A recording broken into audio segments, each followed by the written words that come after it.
Finally starting some fueling upgrades for the Turbo 3800 Camaro. We're going to start with this AEM 340 liter per hour fuel pump. So first things first, let's remove the old pump. Now in these cars, the fuel tank is directly under here, above the axle. You either drop the rear end or you cut an axis hole.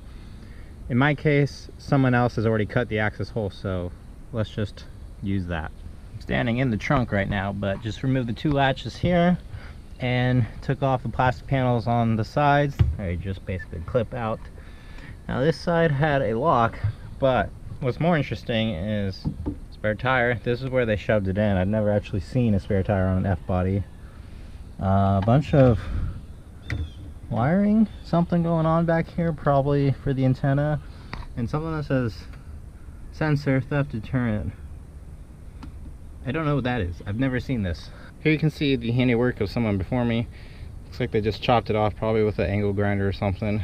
But yeah, so plastic tank, so the opening is towards the rear, and I'm basically at the end, which is nice in my case. I didn't have to pull the carpet all the way off. Had to unbolt the one Torx bit for the rear panels, but that's it. We have enough room now. Here's our lines. Let's start undoing this. There we go. Perfect. Alright, so we are loose there. Now we need to unconnect these lines. Now for these lines, at least the two on the outside, you can pinch with your finger and push out, disconnect. There we go, just like that. Same thing with the middle one, except you're pushing on the black plastic, both sides, bottom, top, squeeze in, push out, and it goes. There we go. That's all three lines disconnected. Let's get them up out of the way. Okay. Now this must be the feed line because it has fuel in it. There we go. And now we should be able to lift straight up. But it's pretty obvious what way it goes because the lines are so short. They can't really go any other way. And out we go. The float is to the passenger side of the car.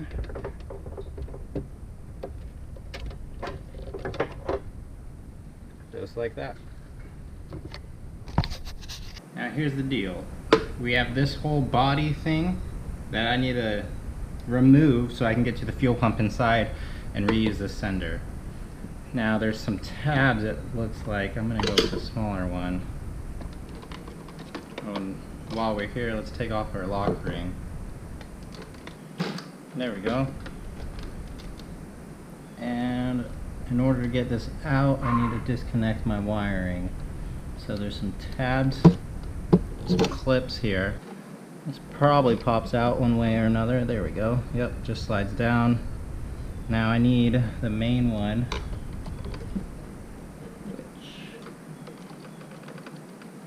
struggle with this connector for a minute, but the way to get it out is to squeeze this bit right here, squeeze that in, pinch it in, and then pull down.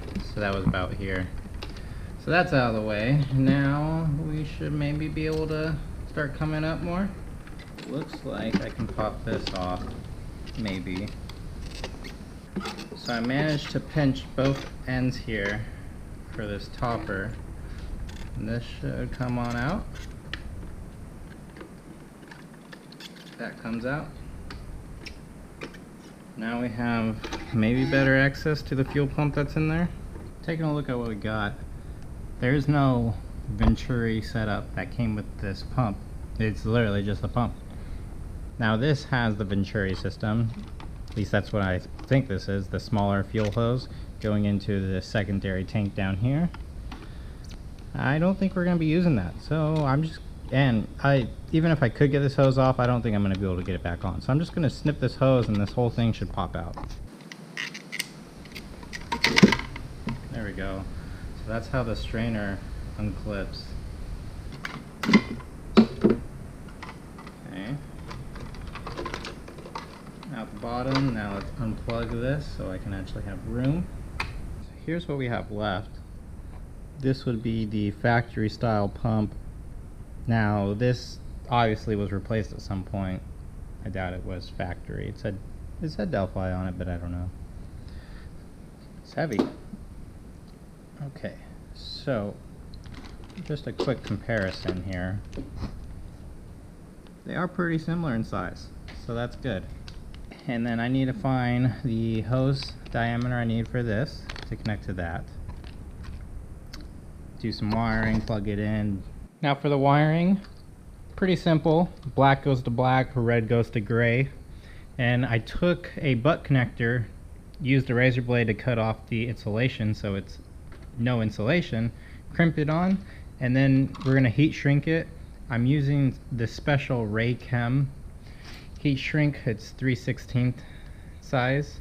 And it's supposed to be ethanol resistant, safe to submerge in fuel, all that. So that's the route I'm going. So I found this fuel rubber sleeve thing. This fits perfectly on this pump. I don't really know if it's E85 compatible. I'm just going to hope. I mean, worst case, if it's not, then whatever. It's not really going to get sucked into the fuel filter here, the fuel sock, so I don't know. We'll see. And then I have this submersible fuel hose, 5/16. So this is a little more expensive, but it's supposed to be safe to be in gasoline, in E85, and methanol, all that. I don't know how true that is, but that's what it's advertised as. So let's throw this in. I tried cutting up the original fuel sock, but that wasn't happening. That was not going to work in here with this pump. Maybe if I had one that didn't have an offset. This is the 1220 pump, I believe, and I think the 1200 part number would have worked, maybe. We'll see.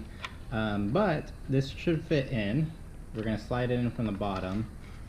And I'm going to use the rubber sleeve here to kind of make it thicker and extend against my edge here, which is basically what we want. And that seems to be where we want to go.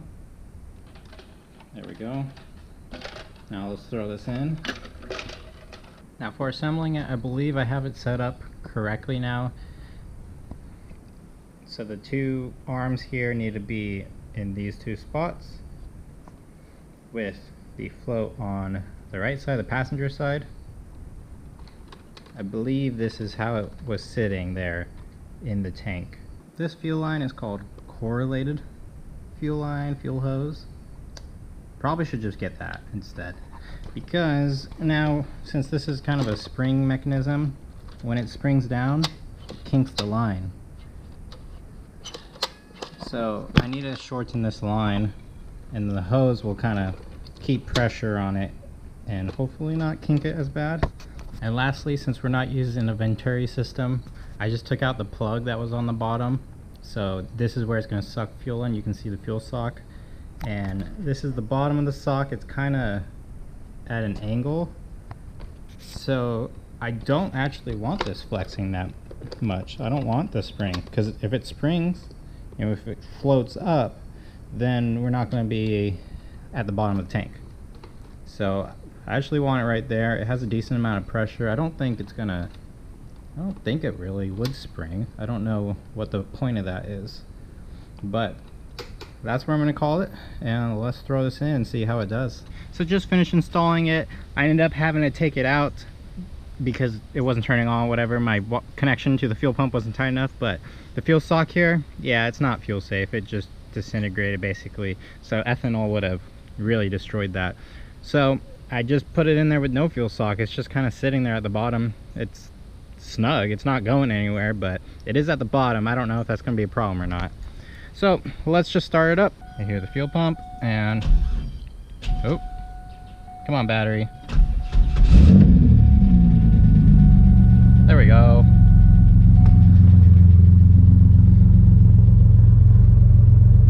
No fuel leaks. I can hear it running. It's quiet. It's a quiet pump. That's pretty good. So let's put it all back together. So that's the quick and easy AEM fuel pump upgrade in here.